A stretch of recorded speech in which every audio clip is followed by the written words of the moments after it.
Welcome to your first Pastor in a Secular Age video. Got to admit that when we imagined doing this, this was not the setting that we imagined. In fact, this was the setting we imagined. So we're standing in front of a church. Churches have pastors. But what is a pastor? Is a pastor somebody who's like a Eugene Peterson kind of pastor, who prays and reads, goes and preaches? Is that what they do? Is a pastor a leader? Is a pastor somebody who's a religious helper in the helping professions? What do congregants think a pastor should be and should do? What does society think that a pastor is and does? Answers like this, or questions like this, demand answers. And in our time, it's difficult to give those answers. Welcome to a Pastor in a Secular Age. As you can see, quite a bit different than our current setting. In fact, the intro to this video would need to look a little bit more like this. We hear a lot about living in uncertain times, but yet we still want to try to find meaning in those times. We want to ask, what is God doing? Times in the past, people have known what God has been doing. God has been punishing people for doing bad and evil things. He's brought judgment upon people. Is that the answer we can give today? Or do we have to answer something more like God created a world where there is suffering, and now God is here suffering alongside us? Maybe we don't even have an answer for that question. In all of these answers, though, the pastor is there. What is the pastor going to say when trying to answer questions of meaning in a secular age?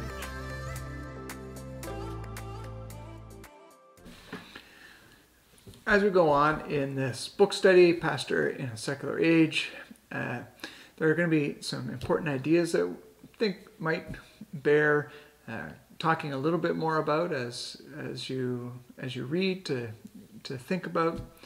And one of those is the idea of an enchanted versus a disenchanted society. An enchanted society is one in which the spiritual and the physical or the material are fused together. So there isn't a distinction between that. And we've still got vestiges of this fusion in our own world, even if it is a secular world. When I was pastoring in Ontario at a big downtown old church, I'd often have people who were not associated with the congregation want to have their children baptized. They'd come and we'd be doing the meeting before they actually came for the baptism. And one of the things that became apparent was that I needed to explain the idea that baptism isn't some sort of magical spell that's going to make it so that their child isn't going to hell. And when you describe to them that baptism is actually about covenant, it's about a relationship, it's about the child becoming part of God's family, and it's not magically covering them, serving them, protecting them from demons and death and sin, that there were at least two different reactions. Sometimes parents would be shocked that this was not what they were. They didn't know what baptism was other than, I really want to make sure that if he dies now, he doesn't go to hell.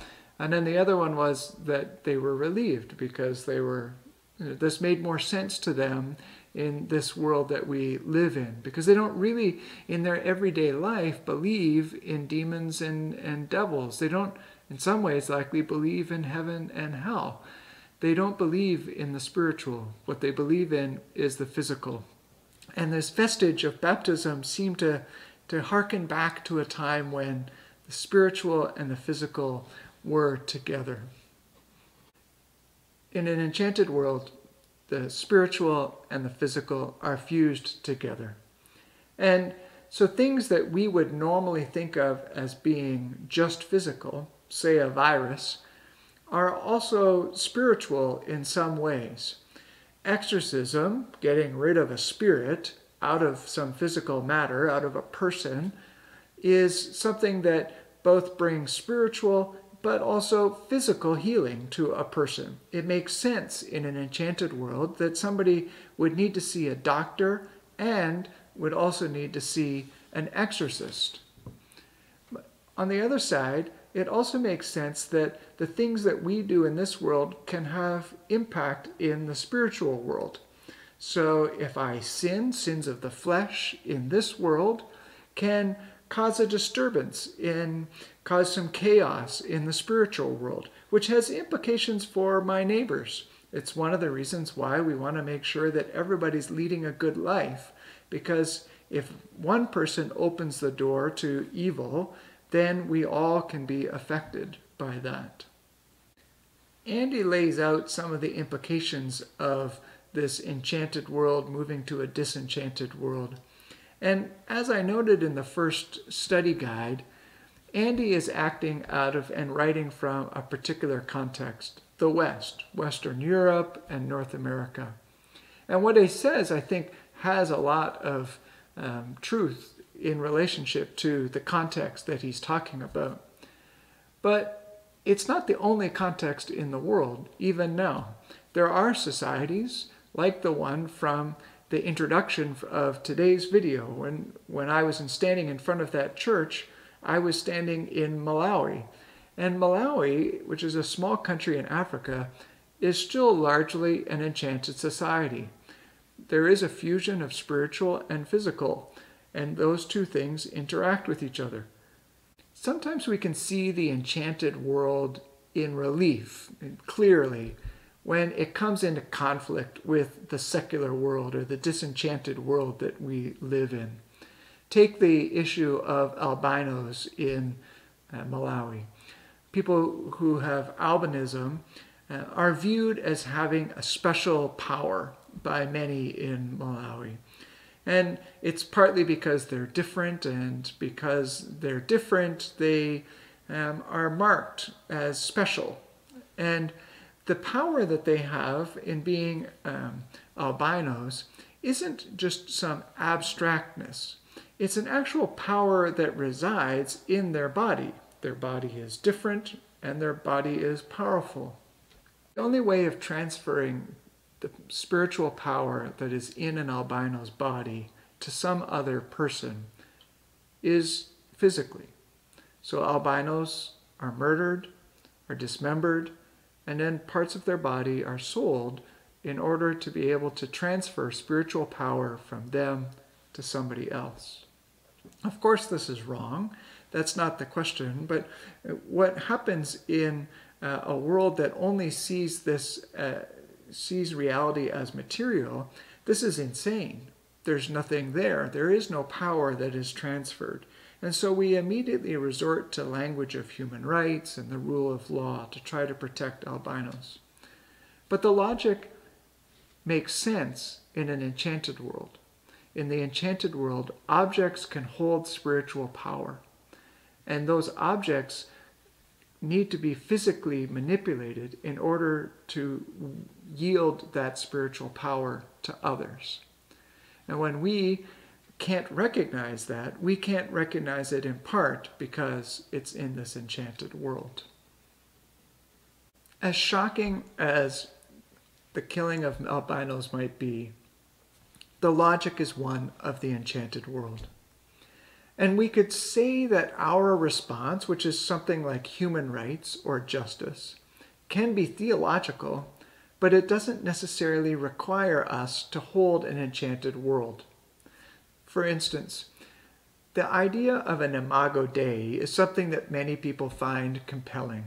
They find it rooting justice and human rights. The imago Dei, the image of God, is in each and every person, and therefore when we hurt a person, we are hurting the image of God. The problem, at least from the enchanted worldview, is that the image of God is not actually God. It is only something that is reflecting the actual thing itself, which is God. It's like a mirror, and we can say that we don't want to harm the mirror because without the mirror we can't see the thing that it's reflecting. But when we harm the mirror, we are not actually harming the thing that it's reflecting. And so there is a case to be made about justice, but it's not one in which says the thing that is reflecting is actually resident and powerful within that physical form. That's what the enchanted world is saying. That's what the Malawians would be saying about the albino. The power that is here is actually here. It's not a reflection of, it is the actual thing. Another implication that living in Malawi has kind of highlighted for me, that has more relevance to our discussion of the pastor in a secular age, is the role of the prophet.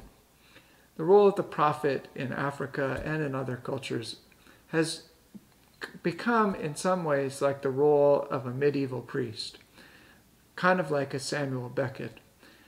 The prophet is the mouthpiece for God, receives directly from God visions and words, and then announces these to people.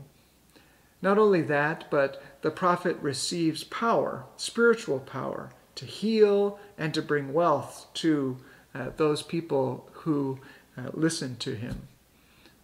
On the other side, the people bring gifts to the prophet, and they also they need to behave in a certain way in order to be able to receive the word from God.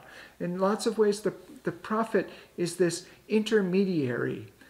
Both word and power flow through his body and out from him to the people, and the people's response flows back to God. It's a pretty powerful position to be putting yourself in, to be the intermediary between God and people. And in an enchanted world, that is what priests did. In an enchanted age, the cross that's behind me didn't just have symbolic power, it had real spiritual power. Because the body and the blood of Jesus Christ hung on it, and God was there in that body and in that blood. The albino blood has power, and the body of the prophet is also powerful. How much of our understanding of the pastor is built on an enchanted world, but we live in a secular age.